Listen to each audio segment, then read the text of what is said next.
Yeah. I love my HBCU. And boy, I love it, love it. I love it, love it. I love my HBCU. And man, I hope my team they won one. Yeah. I hope my team they won one. Yeah. Man. I hope my team they won one. I hope my team they won one. Yeah. I tune into the HBCU Sports Lab to see if my team won or lost. If they lost, I'm quiet as a mouse. But if they won, keep tab. I'ma do the dab, yeah. Dr. Cavil, he know what he be talking about. Mike and Charles, they know what they be talking about. They compress the analytic data with this hip hop. If you know them like I know them, they gon' tell you if your team, if they won or lost, and who the ball. So listen to Professor, yes sir, and pay attention, cause he gon' teach a lesson. This is Dr. Cavil with Inside the HBCU Sports Lab with Mike Washington, Charles Bishop. Mike Washington's out on assignment, so we're back with the team that's put all this together for the summer. We'll see about Mike. We'll see what that looks like. But welcome to episode 691 of Inside the HBCU Sports Lab radio show and podcast. The show that's covering the sporting HBCU diaspora, all things HBCU sports for institutions large and small. From the NAIA to the NCAA, we share insights and information on the HBCU sports culture, HBCU athletic aesthetic, to facilitate the story of HBCU athletic programs and the business of HBCU sports. I'm your host, Dr. Kenyatta Cavil, along with my co-host, Charles Bishop and A.D. Drew. We're filming from our home studios and sending a signal live to KSWH 1230 AM studios with Texas Radio Hall of Famer, your beautiful home of Texas Southern University from Houston, Texas. With that being said, let's bring Charles Bishop and A.D. Drew on. And as we're bringing them on to get them started, I'll start with you, Charles. How do you like the updated name of the show? Dr. is Inside the HBCU Sports Lab with Charles Bishop and the guest. It's music to my ears. I don't work a few years to kind of get that. So yeah, it's music to my ears. Yeah, you certainly had to work that. With that being said, other than that, how you doing today? Doing well, Doc. You know, it's August here in Houston. It's time to watch the Gulf again. We got a little disturbance sitting out there, so we'll see what that means for tomorrow here in Houston in terms of how it gets a little street flooding around here. So August in the South, it's always fun. Yeah, it certainly do. It's a good point. Everybody be safe and be careful, included all the teams, all the people on the home front. With that being said, Drew, Dr. Cavil Inside the HBCU Sports Lab with Charles Bishop and guest Drew, A.D. Drew. What are your thoughts, Drew? You moved up a chair. Next thing you know, you'll be full line one. We'll take the guest out. We'll just say and. Doc, when you coach, the largest move you ever make as a coach is those 18 inches when you move from chair 2 to chair 1. Right. So when I guess in this level, I'm making a move from behind the camera to in front of the camera on a more permanent basis with your name change. Like, is this the next biggest move that I make? Those 18 inches from behind the scenes to in front of the scenes. Yeah. Charles got a fast lesson last year when I first had the opportunity to move into the dean spot as the interim dean of the college education. Everybody knows me as the dean of HBCU sports, but I live that right now.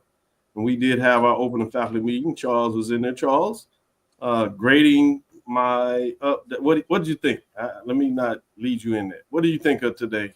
What kind of grade do I get? No, you get an A, Doc. It was very informative. You laid out the expectations that you expect from college education, as well as initiatives that each of the departments have. And, it's going to be a fun school year. I can't wait to get up and start it. And I got to get up to speed on Canvas. There's a lot going on right now. So you will be in that session tomorrow. I got to be in that session tomorrow. Hey, guess what? I'll be right there next to you. I'll be a student as well tomorrow. So that makes two of us. Yeah. With that being said, Charles was talking about that we moved from blackboard to Canvas. And so a lot of folks are trying to get a little familiar and used to that. A little different, but nothing that we won't overcome with that being said. So I appreciate the acknowledgement, Charles. We'll keep trying to push it forward and do the things that we do together as a group. at Texas Southern University in the college education, which is our 4 C's, where we added the 5th C in terms of, as I look at the greater framing that, caring, culturally responsive, committed, in terms of looking at our 5th C in terms of cutting edge. So a lot of things that we talk about when we talk about our past, our present, and persistence as we move to the future. So appreciate the acknowledgement as we continue to move forward. Big deal, big deal. Shout out to Texas Southern University. And as somebody who's used both platforms in the past, 80% of it is the same. You just got to remember what menu to go to push this button that you did in Canvas versus what you got to do in Blackboard. But once you get those mechanics down, it works the same. Just after I felt so proficient in Blackboard. Here we go. Yeah. You just gonna have to think this semester, but by the time you get to the spring semester, it's gonna be old. It's gonna be old. I was just gonna say thanks, Charles, because you made me feel a little better than Charles put the bejesus back in me that quick. Now that's why the deans don't have the choice not to teach at all. My crazy button been like, no, I still need to touch my students. Like, all right. But as a dean, you can hire an assistant to handle your Blackboard and Canvas whenever you go. Oh man, be careful, man. That's what EAs are for. Don't tell all the secrets here. Don't do that. With that being said, Charles, what's in the news? What's hot for you? What's going on? What's your thoughts? Yeah, let's take a look at it. Ladies' first day, as we take a look at the SWAC announced their 2025 preseason awards. The Southwestern Athletic Conference has announced its 2025 preseason all SWAC soccer team and individual award winners as voted by the league's head coaches and sports information directors. Sophia Lazides from Grambling had a phenomenal year for the Grambling State Lady Tigers as she helped them lead them to a second-place finish in the league's final regular season standings. She appeared in 19 matches with 11 stars, scoring 7 goals and adding 2 assists for 16 points across Grambling's, who won 6 league games last year. She was voted preseason offensive player of the year. Preseason defensive player of the year is going to be Alyssa Taylor. She played a significant role in Texas Southern's success last season, serving as a key player in the back line. In large part due to her efforts, the Tigers boasted one of the league's top defensive units, ranking second in opponents' goals per game in conference play. And the midfielder of the year was Olivia Kowal, also from Grambling. In all of Grambling State's games this past season, she tallied 16 stars while contributing 3 goals and 4 assists for 10 points during the season for Grambling, as again, they won 6 games during league competition. So definitely kudos to all those players.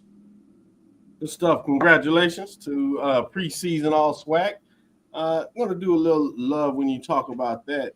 Texas Southern is heading into the season after the regular season championship last year. They have a new coach, former coach moving on to Sam Houston State. So it'll be interesting to see what that mix looks like. Just walking on campus and seeing some of that games, they got a chance to non-conference game, kind of kick things off as they're getting ready. Had a game against Blend to warm up. They scored 3 goals. Held them to 3 to nil in terms of their soccer terminology. So it'll be interesting to see what they're going to do this season. But as you see with a lot of talent, particularly at Grambling, it'll be fascinating to see what that looks like in terms of teams that are chasing preseason top team 10s there. Last season's regular season champions was Texas Southern, and tournament champions was Southern. Did I remember that correctly, Charles? Yeah, it was Southern. You was out there on the calls. I knew you had it firmly committed. Congratulations to them. Slide over just a little bit. Make sure we share some love. Howard, as they are a member of the NEC, along with Delaware State and South Carolina State, as well as the minority serving Chicago State playing in the conference. Howard is picked preseason to win it. So it'll be interesting to see what that looks like, to see if they can do that again as they won it last year. That being said, let me shift and ask A.D. Drew, what's on his mind? We're going to stay with the ladies' things, fellas, but we're going to drop down to the NAIA level and go to the HBCU AC as they have announced their preseason all HBCU AC volleyball team and their preseason rankings. Reagan Jones was named the 2025 HBCU AC preseason player of the year. Jones, check this out. Last year, she was the player of the year, attacker of the year, newcomer of the year, and was third team all NAIA last year. And Jones hails from Fisk University. So I think it was a no-brainer if she came back into that same conference. Just a little bit, huh? At least a preseason award. Let's see if she can keep it up through the entire season. Joining her on the first team are Cadence Thomas of Dillard, S.S. Wren of Philander Smith, Brieth Everetti of Talladega, Nalea Gupton of Fisk, Gabrielle Washington of Dillard, and Zaria Wynn of Philander Smith. Also announced today were the predicted order of finish. I hate these predicted order finishes because this never comes out right, but they put it out there for people like us in the media to talk about it, so it's my obligation to talk about it. And I'll go over the top five. At number 5 was Paul Quinn with 103 points. Tied at number 3 were both Talladega College and Philander Smith with 127 points each. Okay. At number 2 was Fisk with 142 points and 1 first place vote. And at number 1 was Dillard with 155 points and 10 first place votes. To note, finishing outside of the money was Houston Tillotson with 91 points and 1 first place vote. They were tied at 6 with Steelman, also with 91 points. And somewhere I don't care what conference there is, there's always the one. Russ is 13 out of 13 with 28 points, but they've got a first place vote. All right, let's go Bearcats. Because every conference, every sport, it don't matter what it is. Somebody's gonna do what they do. Somebody's gonna throw their vote out there just because they can't vote for that other team. So they go put it on something. They got to put it on somebody. That might have been my wife's I vote. like it. I like it. With that being said, that's good stuff. Way to go, Charles. Way to get that shout out in there. Good job. Yes, you did it pretty loudly. That's smart too. Loudly. It was echoed in the house. Who might just be listening? Who knows? Y'all get a little love around here. I like it. Smart. With that being said, let's take our next break. Come back on the other side. We're going to bring in a guest. That is Stephen Gaither of HBCU Game Day, along with Drew. He's one of those D2 experts out there in the field covering HBCU sports, particularly, and all things more than that. But they have a particular interest to make sure that Division II HBCUs get the rightful love. With that being said, we'll bring him back on the other side as I unveil the top 7 of the mid-major football poll rankings. So we want to see what these gentlemen have to think about it. We'll put Charles in the co-host seat directly on this one and get him a chance to get a couple of his questions. We'll look at the first 4 in the second segment, and then, as you know we do in the third segment, we'll look at those final 3 and see what these 2 gentlemen, as we'll have Stephen Gaither John that's on the other side. Let's take that break and come right back and get into it. Football fans, HBCU football is back in the ATL with the Cricket MEAC SWAC Challenge Kickoff. Representing the MEAC, North Carolina Central, and representing the SWAC, Southern Eagles, Jaguars, the Marching Sound Machine, the Human Jukebox. The kickoff trophy is up for grabs, and bragging rights are on the line. The rivalry is real. Bring the family and join us pre-game for the fun-filled Coca-Cola fan experience, including band jamborees, food, activations, and fellowship. For tickets and information, visit MEACSWACChallenge.com. The human voice has always connected audiences with experiences. Major brands all across America have trusted Kever's voice time and time again. Conversational, powerhouse, intelligent, and sincere. That's the voice you need for your creative marketing process. KEAVERSVOICE.com. Kever's Voice, Kever's Voice, KeversVoice.com. Always on, all the time. Get ready for the inaugural Unity Classic, Saturday, September 13th at Nathaniel Glover Community Field and Stadium. It's a clash of the Virginia Union Panthers of the CIAA and the Edward Waters Tigers of the SIAC. Plus, an HBCU band battle between the Edward Waters Triple Threat Marching Band and the Virginia Union Ambassadors of Sound. The inaugural Unity Classic goes down in Duval. The Cavil Group is a Florida-based marketing and training consulting firm. We help businesses communicate to their target audience and engage them in conversation. We also help to expand their audiences, which will ultimately result in growth for those organizations.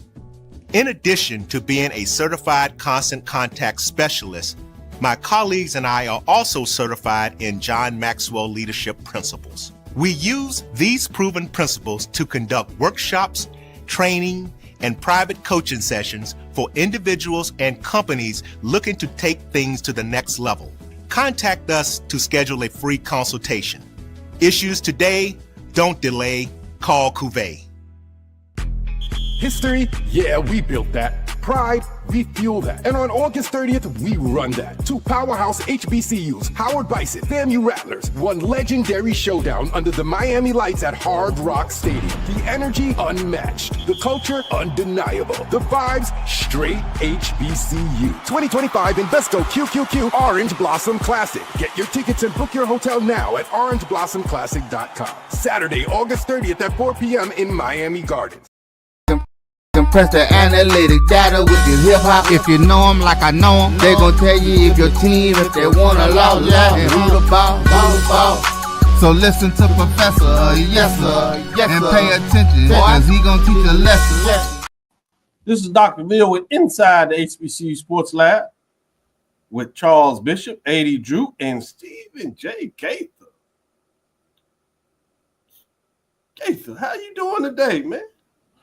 I'm doing well. You gentlemen doing all right? Doing well. Oh, he got a serious game face up. I like that. When we go to the top 7, bring folks up. he ready to say, let's do this. Well, let's get into it. Let's pull the poll runners up. Hey, Dr. Cavil, I talked to Stephen earlier today. I watched Stephen earlier today, and now I get to be on the podcast with Stephen. Okay, today. I thought you were so this, I've done the Stephen J. Gaither trifecta today. The car wash. Appreciate your check is in the mail. Just don't cash it till further notice. Not the first of the month. He till further notice. Put it way out there. I thought that's a little better than mine. It's like as long as I owe you, you'll never be broke. With that being said, let's get in this top 7 and see what you think. I will say this at the beginning. It's all CIAA, all SIAC. The NIA programs that we had in the mix, they were all in that last 7. We actually had 3 of them. They played 3 of the 4 that played HBCU football at the NIA level. 3 of them were able to get in the mix in that final, that mid-14, if you would, 14 through 8. But let's look at these superlatives. Top 7. At number 7, we're going to look at Fort Valley State Wildcats. They were 8-3, 6-2 last year. 2 in 2024, I should say, with 142 points. Fort Valley State has to get back to work with a new coach, but a lot of talent people believe that are over there. When they shook out all in the numbers in terms of what they had, they were ranked number 7, and they are out of the SIAC. At number 6, you have Johnson C. Smith Golden Bulls. They were the darlings last year until things kind of came crashing down as Cinderella slipper, as some people would call it, certainly fell off, but still had a very strong season, particularly where people thought they might be. Back in the mix, 8-2, 5-2, one first place vote. A lot of people may think they should be higher on the list and looking for big things. It will be interesting as they have gotten a lot of talent returning and some key parts transferring in. We'll see. Here is probably one of the more controversial top 7 picks. I think we even talked about this a little bit last week as people were guessing. Miles is in that top 7 officially now. They're at number 5, 7-3, 6-2. 24. One first place votes on 64 points. New coach. Some different players. Some people are saying a lot of different attitudes, but we'll see what that looks like. The last one of this first four we'll look at comes out of the CIAA. Salem State Rams, they are ascending. They were down a little bit, but are they getting back to the powerful ways that we've seen of the years? This is one of the teams that was in the mix in terms of that. And that should be Winston-Salem State Rams, 7-3, 5-2 to be straight there in terms of what that looks like. One first place vote, 165 points. So let's get into it. I know the first thing that's going to give Steven a chuckle, I'll let him get in there. I know he's not going to be happy about that in terms of the name there. Shouldn't be confusing there. But with that being said, let me go ahead and go to Steven and let him get his thoughts in terms of these first four in this top seven. Well, yeah, those folks over in Cumberland County, they do like to emulate a lot of what we got going on at 601 South Martin Luther King Jr. Drive. Their head coach grew up watching Winston-Salem State, and he's a former defensive back coach over there. But shout out Coach Hayes. I think I'm surprised. I'm surprised. Everybody is going for the Fool's Gold from last year. The Fool's Gold of last year. 8-2. They're sexy story. Shout out to my guy Wally, who does an excellent job with the documentary Brick by Brick that's on our TV show. I'm surprised. Great work he's doing there. Yeah, great. I tell him all the time. Great propaganda. Great propaganda. But not. Yeah. So So that's a little shock to see Winston-Salem State above them. Fort Valley, man, it's like they kind of just were always in that background, in the SIC, despite, the success that they had. And now that Coach Gibbs is gone, to down the road, it's going to be interesting to see how they go. And then Miles, of course, last year, they had a really a great year, historic year for them. But, I talked to the new coach, Coach Good, at the SIC Media Day, and it's kind of like Benedict was last year. They got a whole new team. You know what I mean? So you really don't know. So yeah, I think that's an interesting top seven. I got some interest in the top three, but we'll go after that. I won't go too long. All right, no problem. Any thoughts in terms of Johnson C. Smith in terms of what they did last year? Where do you think they're in the mix? To be honest, I probably put them above Miles.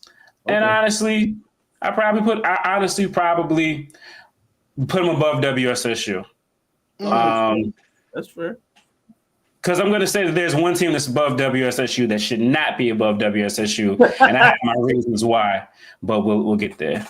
All right, we'll get there. Drew, where are you on this? Steve wants to put teams like Johnson C. Smith and Fort Valley above Miles. I just want to throw them out all together out this top seven because I don't see Miles doing it this year. I think that's the $1 million question. Yeah. We remember last time Miles lost a good coach. What happened? 1-9. Yeah, it fell off. Yeah, we see what happened last year when Benedict lost a championship coach, 500.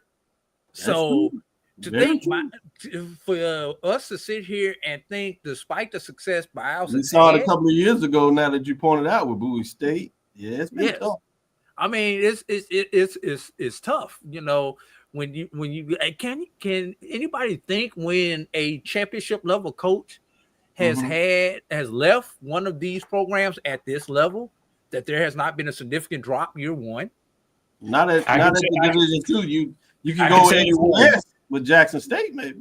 I say at this level, Dr. Cavil. That's why I said you would have to move up a level to do that. I'll tell you one. The year after Connell Maynard left. Yeah. WSSU went 9-2. Yeah, I was thinking that, but you're right. That was what, over a decade ago? That was 2014. That's over a decade ago. Yeah, So but in today's climate, that was before you could take the entire team with you in the transfer portal. That is the difference. That's my point. That's my point. So and honestly, I'm expecting a little bit of the same from Fort Valley. Also, a little bit of a drop off. Fort Valley has been right there on the cusp the last few years in the SIC, but new coach, I'm expecting a little bit of a drop off. Johnson C. Can Johnson C stay healthy down the stretch? They were good, then they got a little banged up there down the stretch. They're the only team that should be on this list right now is Stephen Gaither's Winston-Salem State Rams. That's the only team of these four that should be on this list. And I said it last week. I'll say it again. Albany State should be somewhere on this portion of the list. Good stuff. Charles, take it over. Ask your question. Well, let me reverse engineer it. I mean, what's the argument that Miles will actually, where the wheels won't fall off this year for Miles? Because I mean, Stephen, you bring out a good point with regards to Winston-Salem State. The last time we kind of saw a team where the wheels didn't completely fall off after Connell Maynard left. But is there an argument for it? Wait a second. There's a culture around the Miles Golden Bears. No. The culture is set by the coach. Even and you, Dr. Cavil, you mentioned Jackson State. Even Jackson State regressed towards the mean that first year. So there is going to be some drop off with that. With so many changes with the players, it's a different beast now. Yeah, you talking about a team that went into the playoffs and won their first round matchup last year. So that is going to be tough to emulate. And I'm not 100% sure that record is accurate that we're seeing on the screen, because I believe they were undefeated in conference last year. I'm just going off the top of my head when I'm saying that. But I believe they stormed through the conference last year. So, if Miles is 4-4 at best, you have to be happy with it. And have you looked at their schedule? Have we actually looked at their schedule? And we're just taking the conference portion of it. They have a fairly manageable schedule. I mean, at Edgewater, Savannah at home, Kentucky State at home, Lane at home, Clark Atlanta at home, to travel to Central State and travel to Fort Valley before end of the season at Tuskegee. So they have a manageable schedule. But they open up against Virginia Union. That's a test. They play Alabama State. Can you come out that game healthy? They play Morgan State. Can you come out that game healthy? Right. So, by the time they get to the beat of the conference schedule, they may be looking like Alabama State last year on their fifth quarterback. Yeah. I was saying, Drew brings up a point I didn't bring up, but yeah, when we talk about Johnson C. Smith and their schedule, I mean, they got Morehouse first, so sorry, Drew. We'll see how good Johnson C. Smith is. Don't sleep on them Maroon Tigers. Sleep on them, Steve. This is good. Then they got Valdosta State at home. Of course, they got a new head coach, Coach Jackson's now. So, what will they look like? But I think when you look at their schedule in terms of CIAA last year, they had a pretty favorable CIAA schedule in terms of having Virginia State at home. They had Virginia Union at home, and they had Fayetteville State at home, even though they decided to lay an egg there after they won their Super Bowl at Bowman Gray Stadium. So, now they got to flip those games, right? Now they got to go to Richmond to play Virginia Union. They got to go to Petersburg to play Ettrick, to play Virginia State. And they got to go to Fayetteville, who beat them last year, even though they were down. So they do get my Rams at home, but, that's like a money game for them. So, second homecoming, so they should be happy about that. But, and then if you're looking for WSSU, again, last year they went to Virginia State and won. Who's ahead of them? Lost to Bowie, They beat Bowie at home, and then they had to go to Virginia Union, and they got smacked against Virginia Union. Both those Virginia teams are coming to Bowman Gray Stadium this year, so that's good. But they do have to play a lot of their traditional CIAA South schools on the road. Johnson C. Smith, Fayetteville State, and Shaw as well. So I think it's going to be interesting who plays who, when, and home, and all of those good things. So that's something I didn't bring out earlier. Good stuff. I think it's a consensus that Miles has to go. But Eric Sanders says Albany State should be above two of the teams that I have out there. Would you agree that Albany State should be in this top 7? First, you, Steve. I would say so. Again, I just expect a drop off from Miles, and again with Fort Valley State, with the changes that they've had, I just I don't see you picking them above Albany State, but I do not put them above any of the CIAA schools because they lost to Shaw, who is not on this list. That was my point. Like, why are we jumping Albany State over Shaw? Drew, your thought.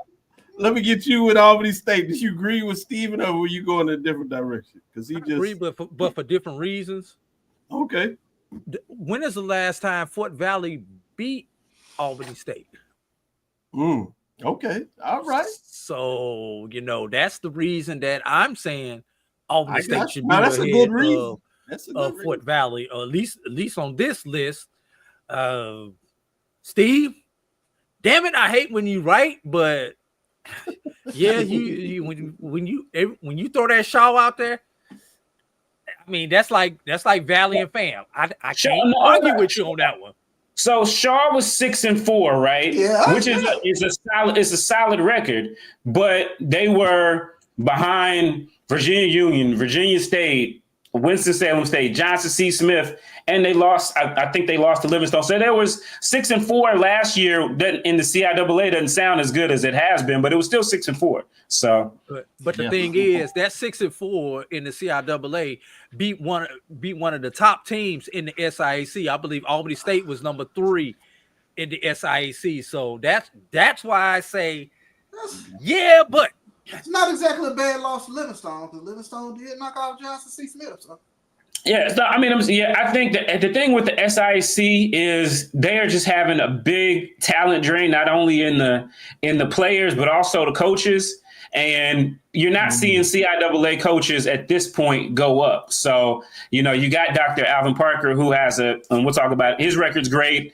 You got the coach over at Johnson C. Smith, who's building. And yeah, so you got Dr. Frazier, but their coaches have more stability. They don't have as much turnover. So I think the SIC is having a talent, they're having that talent drain, and it's showing up when they're matching up against the CIAA. The longest tenured coach was hired after COVID in the SIC. Oh yeah, definitely. Yeah, it's crazy. Well, let's take our next break. We'll come back and we'll get in those top 3, get in a little more of this dialogue, because it sounds like Steve will have something really fascinating to see. I want to see who it's about. With that being said, let's take a next break and come back on the other side and get right into it. History? Yeah, we built that. Pride? We fuel that. And on August 30th, we run that. 2 powerhouse HBCUs, Howard Bison, FAMU Rattlers, one legendary showdown under the Miami lights at Hard Rock Stadium. The energy unmatched. The culture undeniable. The vibes straight HBCU. 2025 Invesco QQQ Orange Blossom Classic. Get your tickets and book your hotel now at orangeblossomclassic.com. Saturday, August 30th at 4 p.m. in Miami Gardens.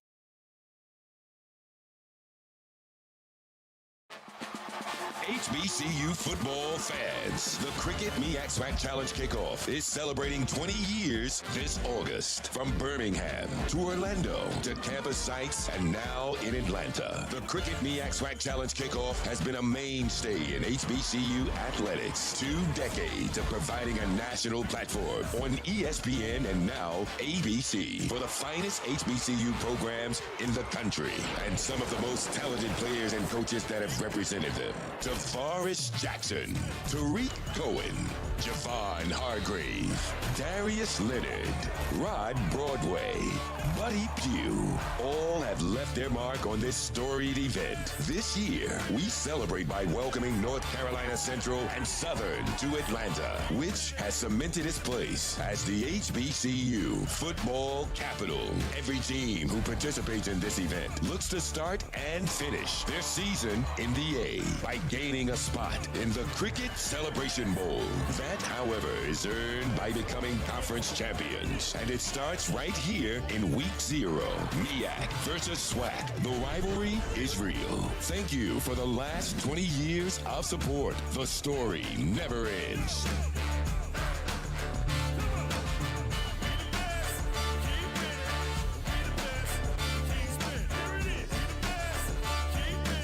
Compress the analytic data with your hip hop. If you know them like I know them, they gon' tell you if your team, if they wanna lose, and who the ball. So listen to Professor, yes sir, and pay attention, cause he gon' teach a lesson. Dr. Bill inside the HBCU Sports Lab with Charles Bishop, AD Drew, and Stephen Gaither, SJG, or Stephen J. Gaither, as they like to say. With that being said, let's get in this top 3. This is where it really gets crucial. But we already heard some folks beating the chest, so we'll see what that looks like. And number 3, we have Clark Atlanta Panthers out of the SIAC. Surprised everybody last year. Got a FCS win and seems to be coming back and building something over there special. We shall see if that's what it looks like. They were 7-4-1, 6-3, one first place vote.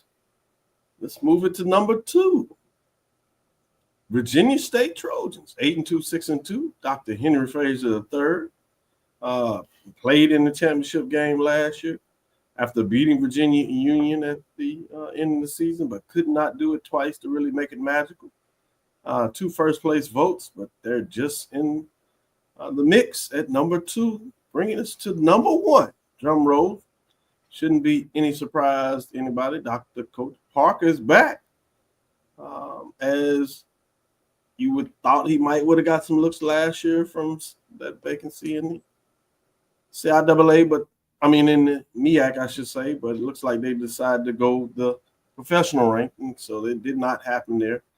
To the benefit of the Panthers and the Virginia Union faithful, they come back in the number 1 defending champions. They are sitting there at 10-1, 7-1, 2024, 3 first place votes in terms of what that looks like.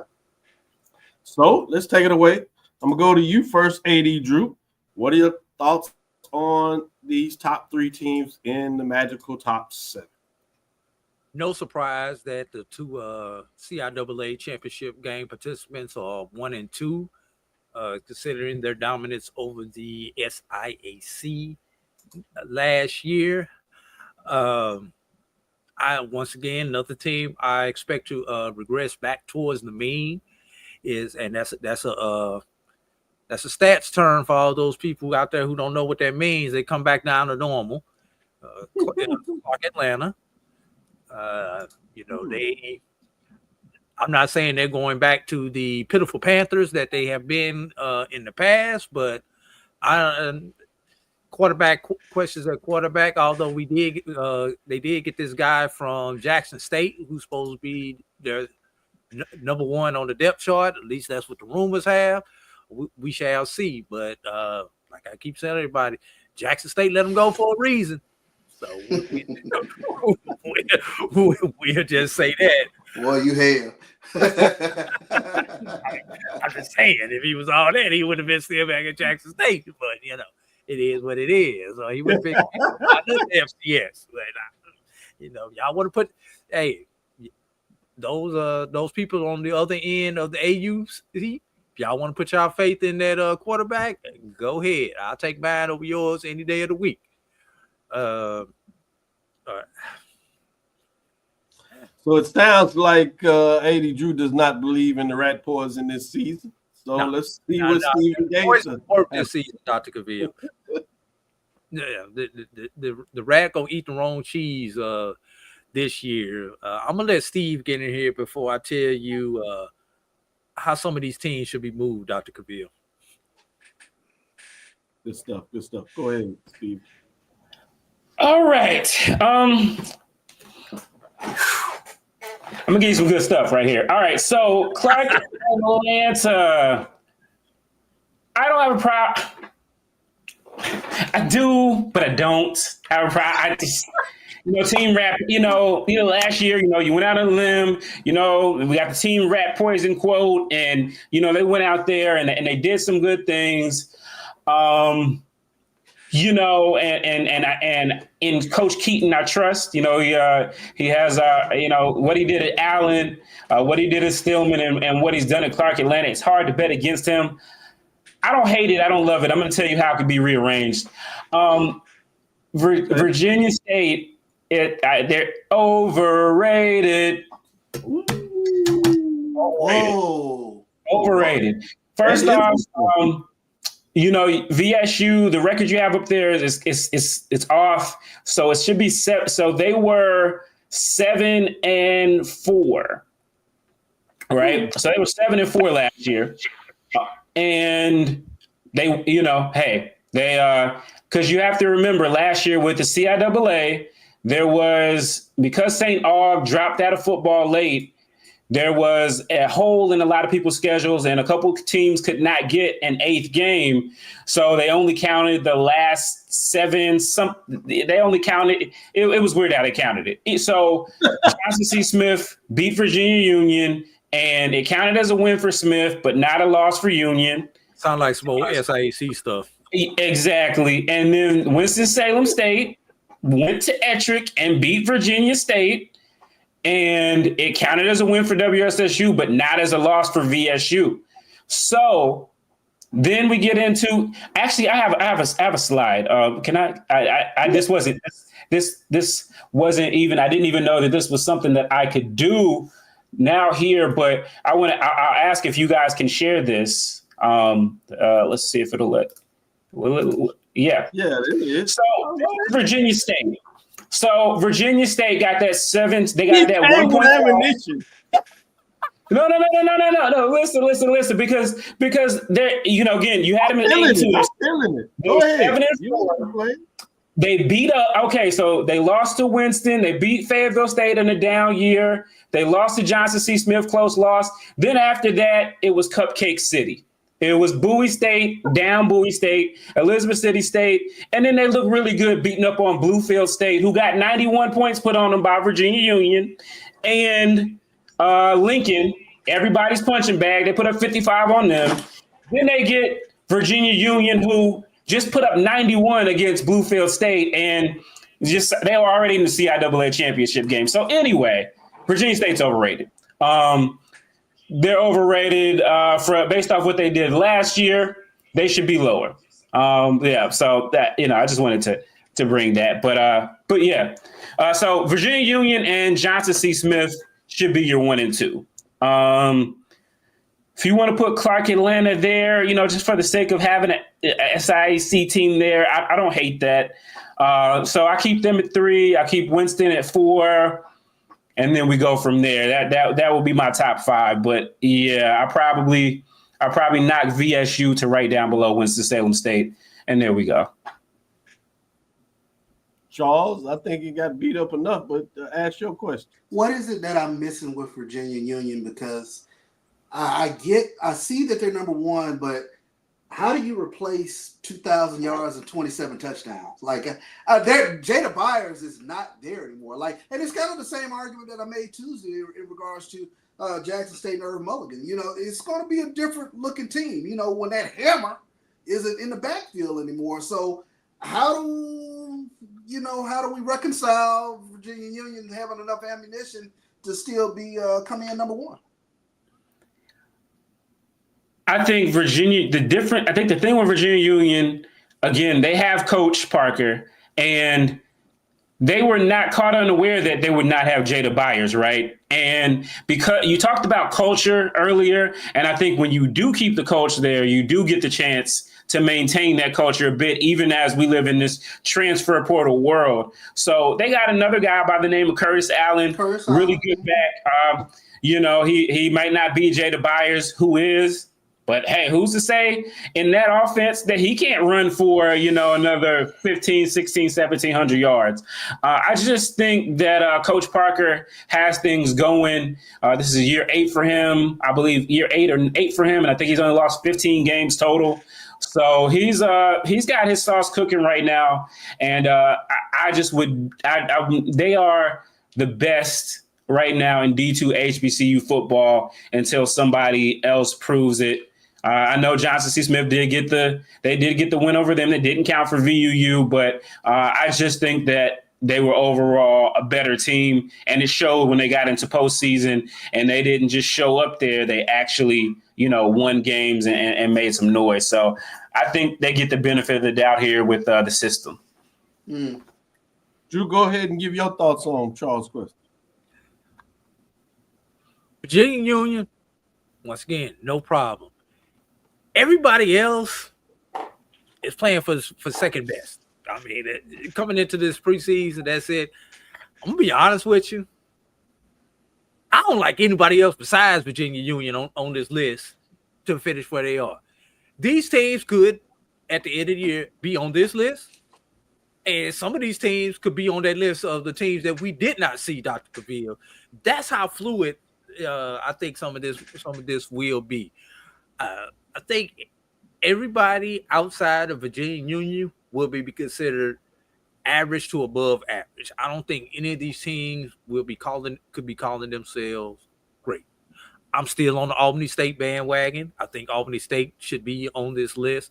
I would almost have Albany State as high as number 2 on this list, right behind Union. Yeah, I know they lost to Shaw, but that was the blip.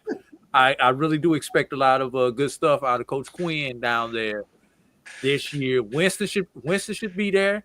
Winston could be as high as number 2. Clark, like I said, I'm not sold on Clark being a top 17. Damn sure not sold on Miles. Johnson C, potential, but I don't know if I love Coach Flowers, but Coach Flowers, for everything that he's done, still has not gotten the big one. He didn't get it in the SIEC. Just laid an egg last year. He laid the same egg in the CIAA that he used to lay in the SIEC when he was at Fort Valley. Fort Valley, new coach, new quarterback, new system, new everything. Don't expect a whole lot out of them. And when you go to the second list, Dr. Cavil, I actually expect Fayetteville State to return back to what we've known the Fayetteville State to be over the last decade. Outside of Albany State and Fayetteville State, you could just pull in and start pulling out the tickets like you do at a raffle and see who comes out the thing next. Go ahead and give them the last 21 just to remind folks for dexterity purposes. And then you can go back to that top 7. With that, Gaither, bonus time. We'll get you out of on this one, I promise. What is the matchup that you're looking most forward to in terms of a CIAA SIEC matchup?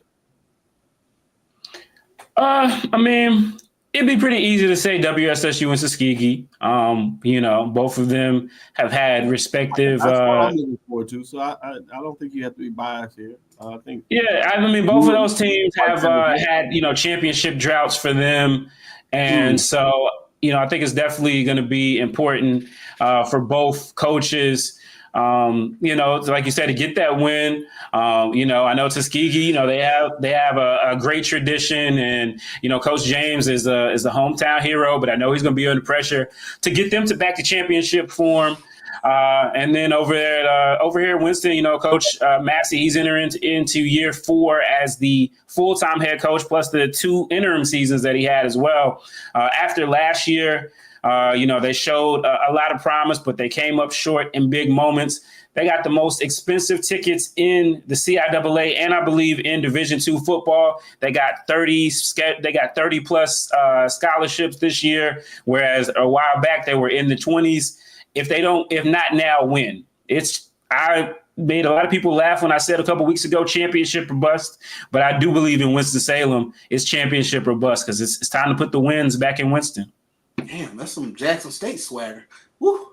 Well, I would say this. I don't think I have two alumni of their institutions that squarely raise the expectation and tell everybody in the world how they think in terms of A.D. Drew and Stephen Gaither. At times, Charles is a little more unique. You know, we'll talk, we'll get it, but when he's on screen, he plays the role and doesn't give any fodder. So, but these two gentlemen, they take it a little different. Well, I want to say thanks, Stephen. And I also want to say keep up the great work. Whether what you've done now individually with your podcast, taking that to the next level, specifically what you're doing for Winston-Salem State in terms of putting their information out there and in some ways representing that Division II. You know, Drew knows how I feel about what he does in representing Division II and NEIA, but both of y'all do a lot of great work. And beyond that, the stuff that you continue to do with HBCU Game Day is second to none. So I want to make sure we say appreciate you and thank you for that. Before we go, Doc, somebody said don't quite change the name of the show yet.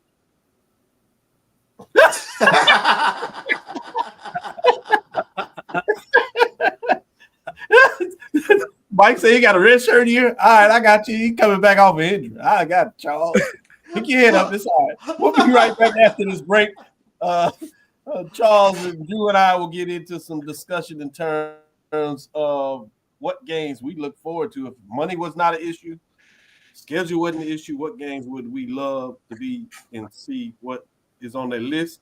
Stephen Gates, that's another thing that you can take off if you want to do it. I know you'll do that from a whole different platform, but you can take that and run with it as well. But we'll be right back on the other side to discuss that with Charles and Drew. Thank you, Steve. Appreciate it, guys.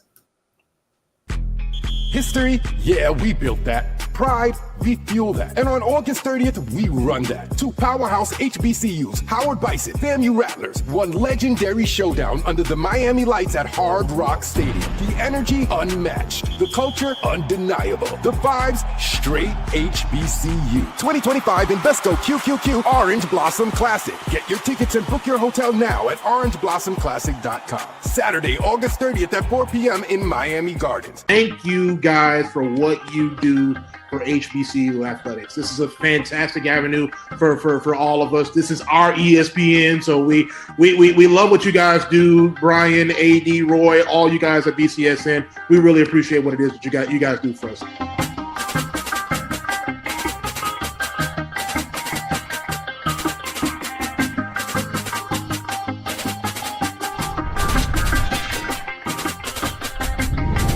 Football fans, HBCU football is back in the ATL with the Cricket MEAC SWAC Challenge Kickoff. Representing the MEAC, North Carolina Central, and representing the SWAC, Southern Eagles, Jaguars, the Marching Sound Machine, the Human Jukebox. The kickoff trophy is up for grabs, and bragging rights are on the line. The rivalry is real. Bring the family and join us pre-game for the fun-filled Coca-Cola fan experience, including band jamborees, food, activations, and fellowship. For tickets and information, visit MEACSWACTalents.com. As technology continues to bring changes to the world of education, it's time we also reimagine teacher professional development. Gone are the days of one-size-fits-all learning that can only be accessed at a specific time and place. The Stride PD Center is an on-demand library of mobile-friendly courses that allow educators to learn anytime and anywhere. Our dynamic courses provide bite-sized learning and help educators advance their knowledge while also gaining professional development hours. The best professional development plans are those that include a level of flexibility and choice for educators. Whether you're a teacher, school, or district, visit us today to take charge of your learning.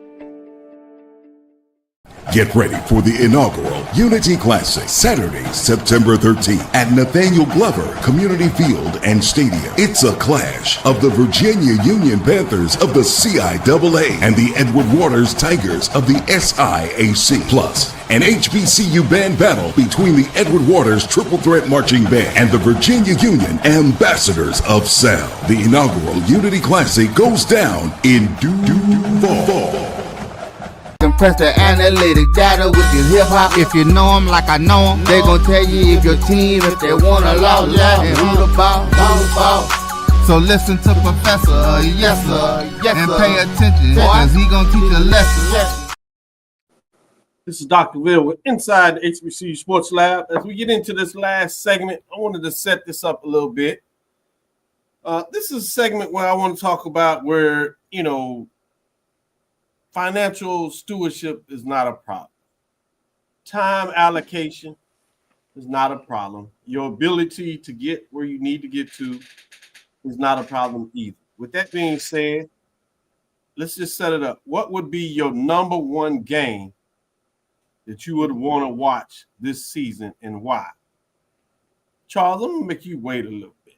I think you're too ready to answer this question. I'm going to go to AD Drew, and I want to get your thoughts in terms. Just one game now. We'll set it up where maybe we'll give you a chance to get in to look at it per month, a chance like that. But if it was just one, and for the lab listeners out there, I want you to do this as well.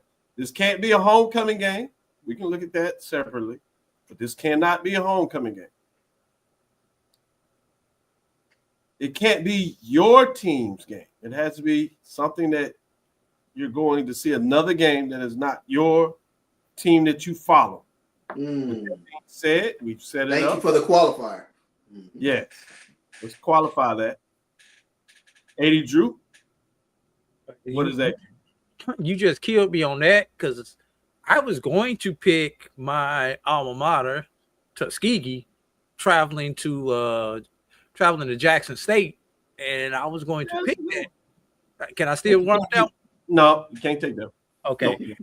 No. But you set it up, he let you put it out there, so that would have been it. But without that would have been it because of those two fan bases and how passionate both those two fan bases are.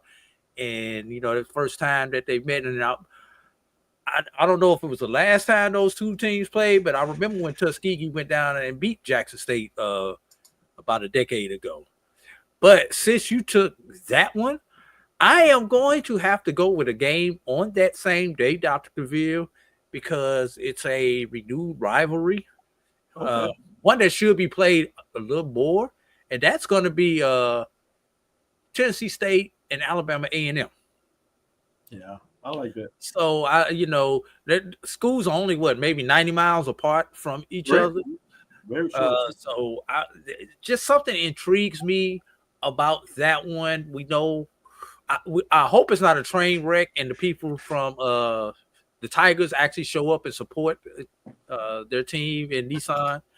But once you get past that, just those two, because of the proximity of those two teams, like I say, those two teams should be playing against each other a lot more in a lot more sports. So I just want to see how that renewed rivalry kicks off. I like that. That's a pretty good one. First one at Tuskegee, Jackson State. I like that. I will get a chance to catch that game. We'll be doing our HBCU Sport Lecture Series on that Friday, going to the campus of Jackson State University. So I will stay around for that game. So I'm excited about that. And Mike Washington it's funny how when you start to remove people's names, all of a sudden they find a way to get a Mike. All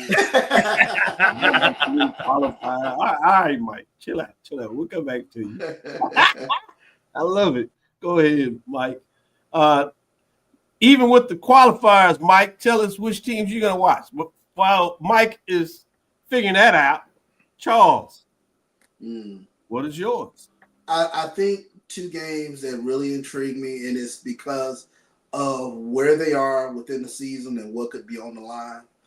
Southern going to Alcorn. That game is November 8th.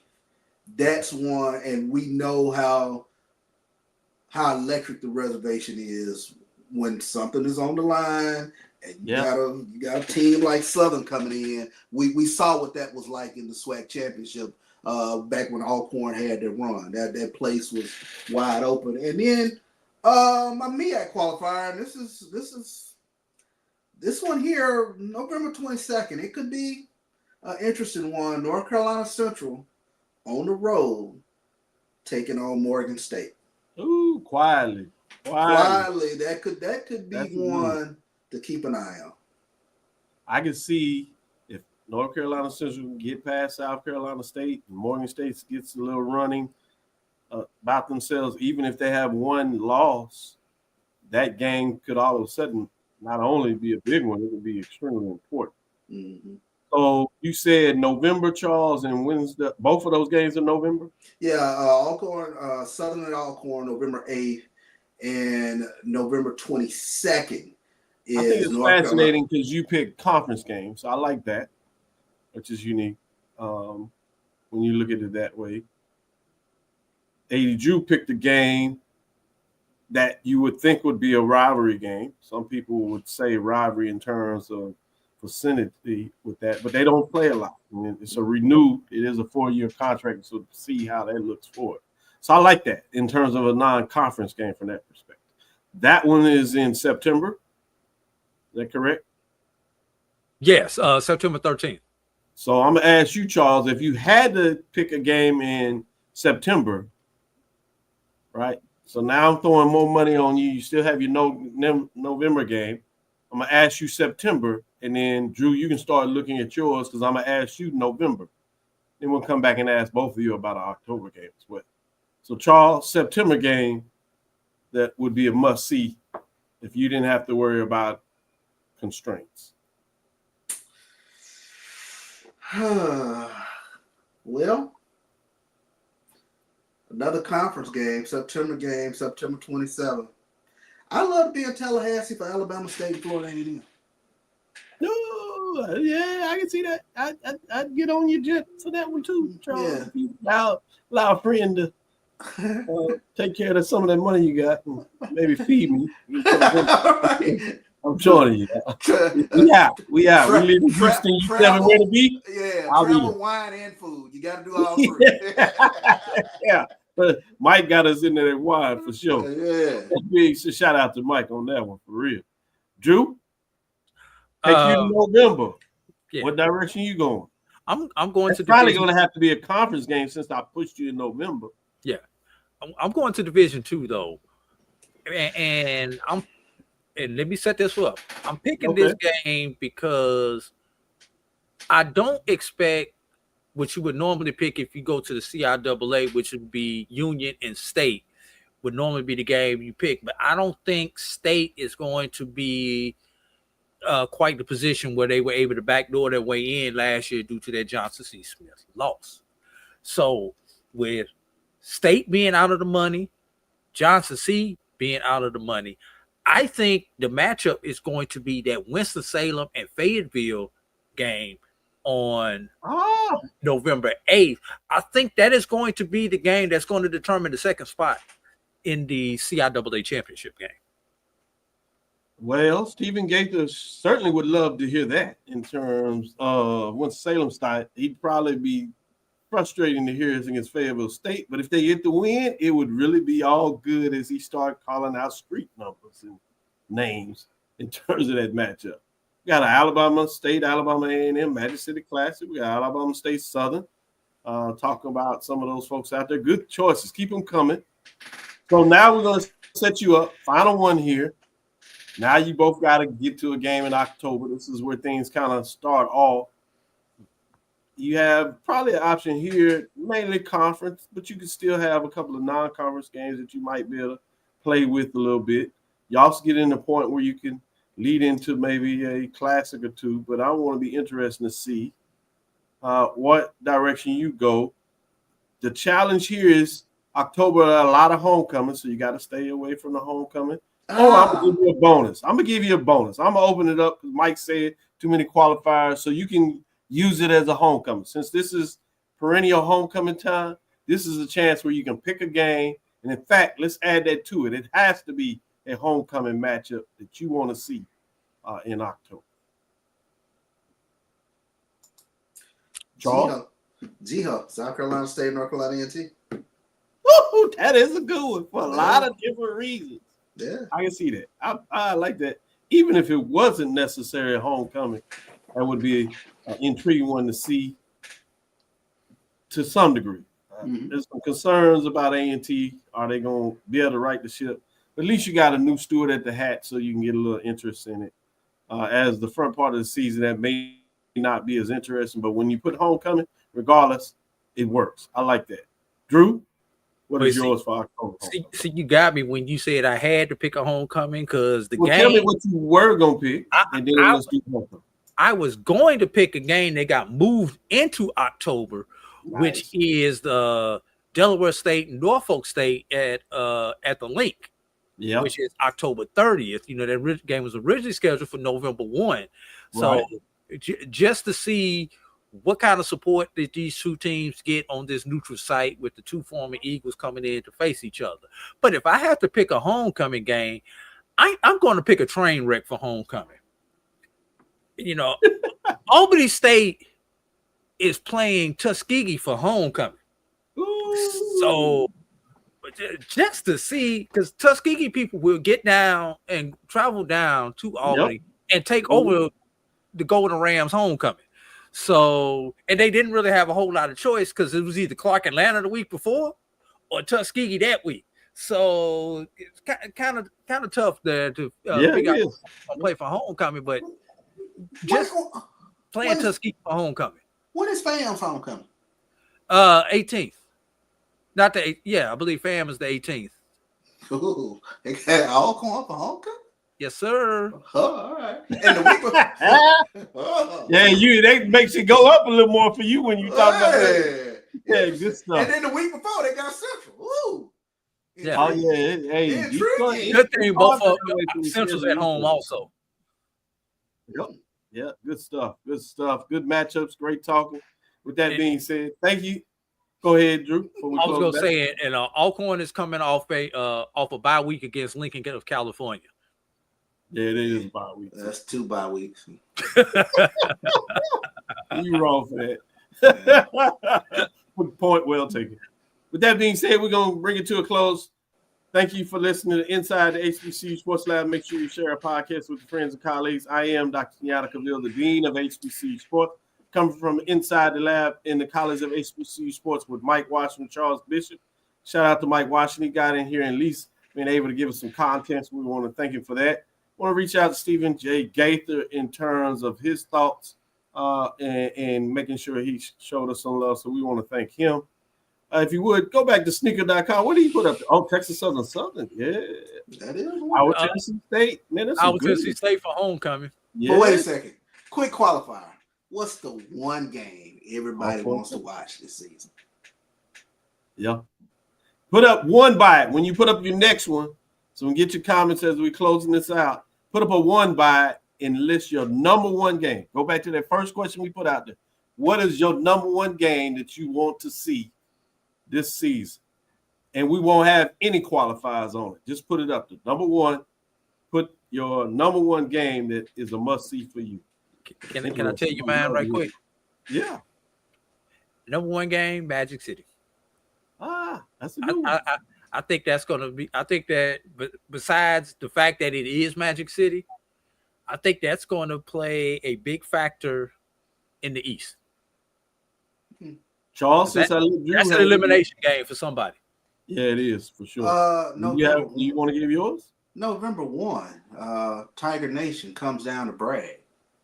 Ooh, yes, that's the other elimination game. Talk about elimination games, yeah.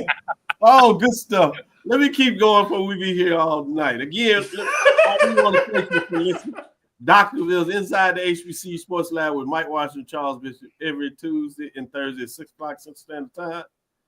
And in coming couple of weeks, we'll kick it off Sunday morning at 9 a.m. where we unveil the major division top 7, see if anything changes. With that being said, I'm going to pick the number one game, the first one. It's a cheat code for me because I get to go to it, so it's hard to say that. All of us, it's unfair because it doesn't really fit any of those nomenclatures. But the one that I want is the one that starts it all off in the Cricket MEAC SWAC Challenge kickoff with MEAC's North Carolina Central and SWAC's Southern. It'll be fascinating when you talk about those Eagles against those Jaguars. I'm intrigued with that match. Could both of those teams be back in Atlanta in December? That's one of the things I'm intrigued about it because I think there is a shot that those things could do it. It's very possible. Mm-hmm. With that being said, we look forward to next week as we discuss the latest news in the lab. Thank you, A.D. Drew. Thank you, Charles Bishop, Follow me, Dr. Kenyatta Cavil, on Threads, Facebook, and Instagram. That's DrKenyattaCavil. That's DrKenyattaCavil. Inside the HBCU Sports Lab. One on Facebook. HBCU Sports Lab on YouTube. Dream big, continue to move forward. We're going to talk with you soon. Charles. Of course. Drew. Lecture. Dismiss. Travel light. Travel light.